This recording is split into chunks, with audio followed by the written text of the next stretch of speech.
Long ago, in a land where shadows stretched long at dusk and the wind carried whispers of forgotten stories, there stood a tower of stone and silence.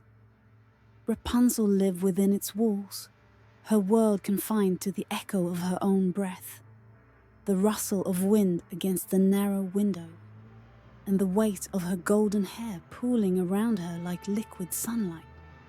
The sorceress, whom she called Mother, came and went, bringing food, brushing her hair, scolding her for staring too long at the world below. The days blended together. Rapunzel counted the bricks in the wall, named the birds outside her window, traced patterns in the dust on the floor. The sorceress cared for her, fed her, combed her hair gently at night. But Rapunzel saw none of it as kindness. To her, this was captivity, a prison. She was meant for more. Then, one night, a prince appeared.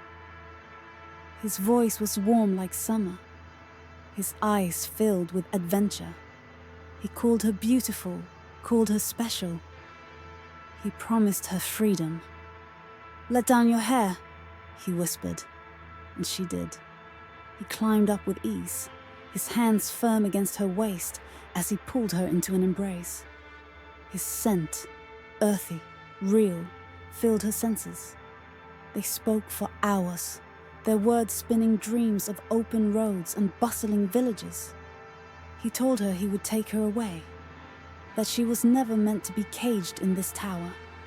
She clung to his words, to the hope that pulsed in his voice. Every night he returned.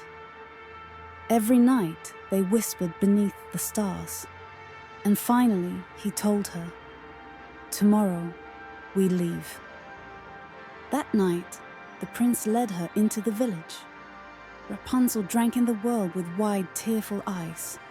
Laughter, music, warmth, things she had never known. They danced under lanterns, their hands entwined. They stole kisses in alleyways, whispered of their wedding in hushed, giddy tones.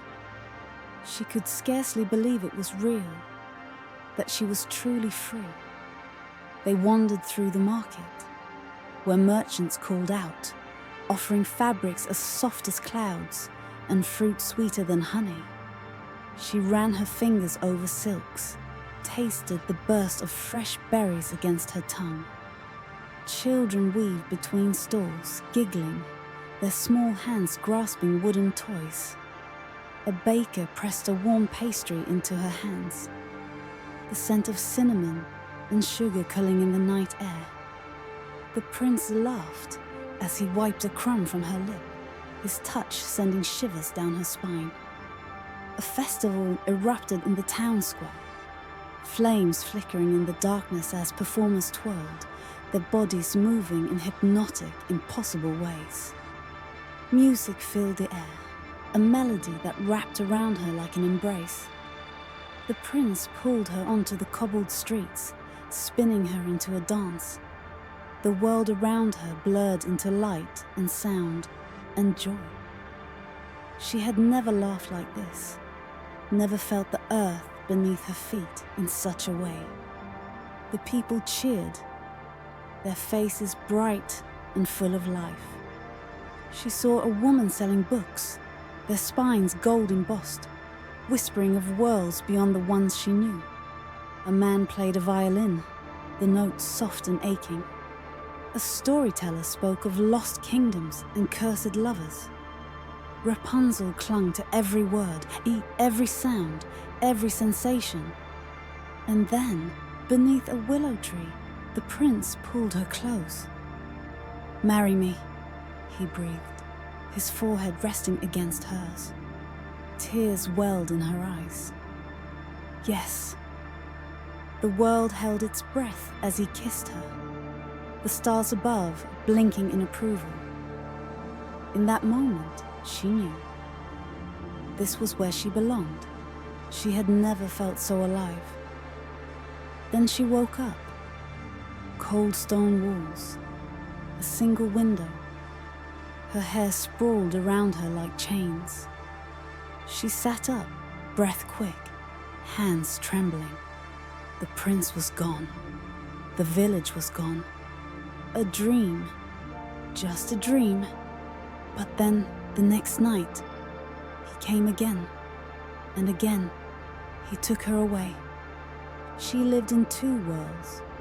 One in the village, where she danced and loved and breathed, and one in the tower, where she awoke every morning alone. The sorceress scowled at her one day. Enough of this foolishness. The prince is not real. Rapunzel recoiled. You're lying. You kidnapped me. My real family is out there. The sorceress sighed, her gaze sorrowful. You have always been here. Rapunzel refused to listen. She had escaped. She had been outside. She had felt his touch. Memories stirred. She was small, standing at the tower door, crying as a storm raged outside. A woman's shadow appeared, lifting her into warmth, whispering, "You'll be safe here." But Rapunzel rejected the memory. That wasn't how it happened. She had been stolen away. She had to be stolen away. And the prince, he was real. He had to be real. Yet, the more she saw him, the more strange things became. One night, she noticed how his hands felt like stone, cold and unmoving. Another night, the village people repeated the same words, the same smiles, as though caught in a loop. The prince's face would flicker. His voice would distort. The world outside started to feel wrong.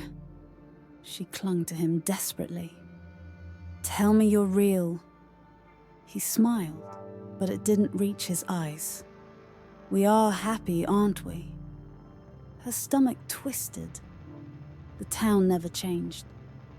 The music never stopped playing. The stars in the sky never shifted. She started pulling at her hair, twisting it in her hands, whispering to herself. The walls of the tower seemed to close in on her.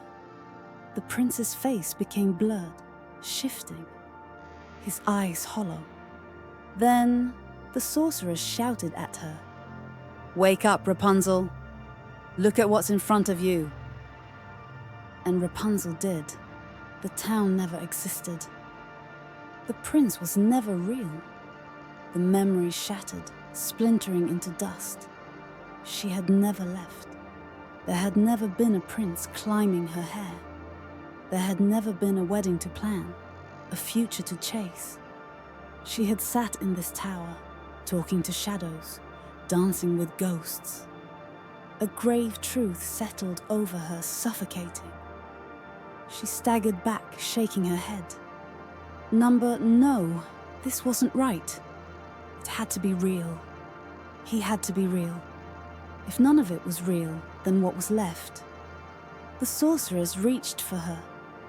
"Rapunzel, please." Rapunzel stepped to the window.